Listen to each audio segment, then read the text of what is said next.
In the spring of 2008, 22-year-old Eve Carson was finishing her senior year at the University of North Carolina. She was exceptionally driven, a double major in political science and biology who had risen to become a prominent student leader. Her dedication extended well beyond the classroom. She taught science at a local elementary school and spent her summers volunteering globally, assisting doctors in Ecuador, studying in Cuba, and joining a research team in Egypt. Before she even graduated, she had already secured a position at a major company. On the night of March 5th, Eve's roommates decided to head out to a party. Eve chose to stay behind at their off-campus house to study for upcoming classes. By 1:30 in the morning, her friends had left her alone with her books. Eve had spent years building a secure, promising future, but in that quiet house in the middle of the night, she was completely isolated. When her roommates returned around 4:30 in the morning, they walked into a deeply unsettling scene. The front door was left wide open, the lights inside were blazing, and Eve's car was gone. Just 30 minutes later, at 5 a.m., a neighbor exactly 1 mile away was jolted awake. She heard a terrifying scream, followed immediately by the sound of multiple gunshots, and dialed 911. Responding officers arrived at the scene and found a young woman's body lying near the tree line. She had been shot multiple times. Whoever killed her had taken her phone, her wallet, and all identification. The initial investigation yielded immediate dead ends. Medical examiners ruled out sexual assault as a motive. Back at the house, police found zero signs of forced entry or any evidence of a struggle. Investigators were facing a near total absence of evidence. Within a window of just barely hours, an honor student vanished from her desk and was found executed a mile away, leaving behind no fingerprints, leaving no trace of DNA, and no signs of a struggle. To rebuild the sequence of events, detectives turned to the devices Eve left behind. Forensic experts pulled the activity logs from her laptop and discovered she was actively typing on her keyboard until exactly 3:30 a.m. This log trimmed a massive 3-hour gap down to a 90-minute window.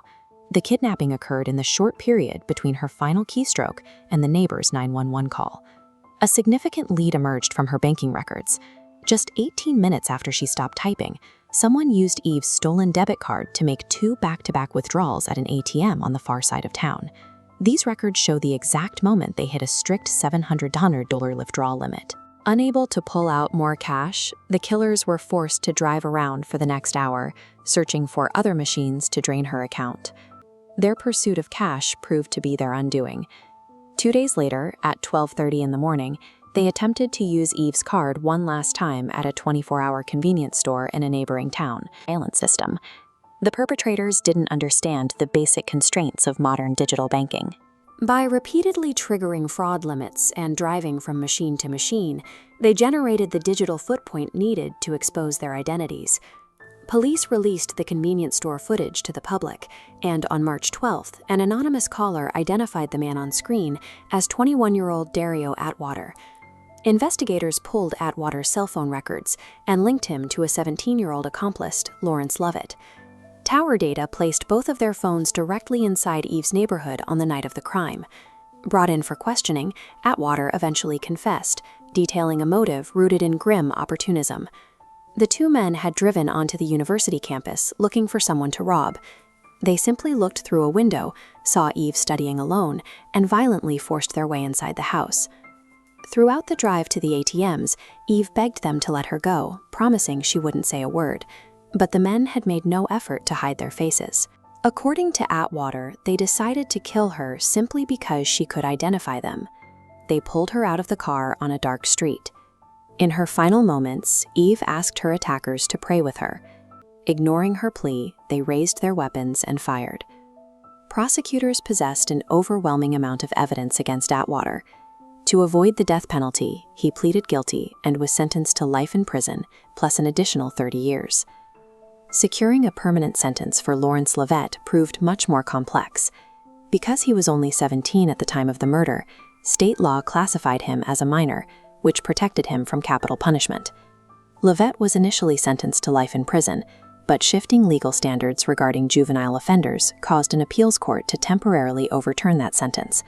However, a second trial quickly resulted in his life sentence being reinstated. While both men were ultimately locked away, the prolonged legal battle highlighted vulnerabilities in the judicial process when dealing with extreme violence committed by offenders just under the legal age of adulthood. The senseless nature of the attack ignited intense outrage across North Carolina. The community demanded a structural response to ensure such an event couldn't happen again. State legislators acted swiftly. By December 1st of that same year, North Carolina enacted new legislation directly inspired by the tragedy, imposing significantly harsher penalties for gang-related offenses. On the university campus, Eve's memory was cemented into the foundation of the school. A permanent memorial garden was created, and a prestigious scholarship was established to support students who shared her academic drive. Her influence also reached the national stage. In 2009, one of Eve's close friends became a finalist on American Idol. During a live broadcast, he publicly credited Eve's memory as the motivation he needed to find the courage to audition. Eve Carson's life was cut short by a random act of opportunistic violence, but her legacy remains in the legislative overhaul she inspired and the community that continues to honor her memory.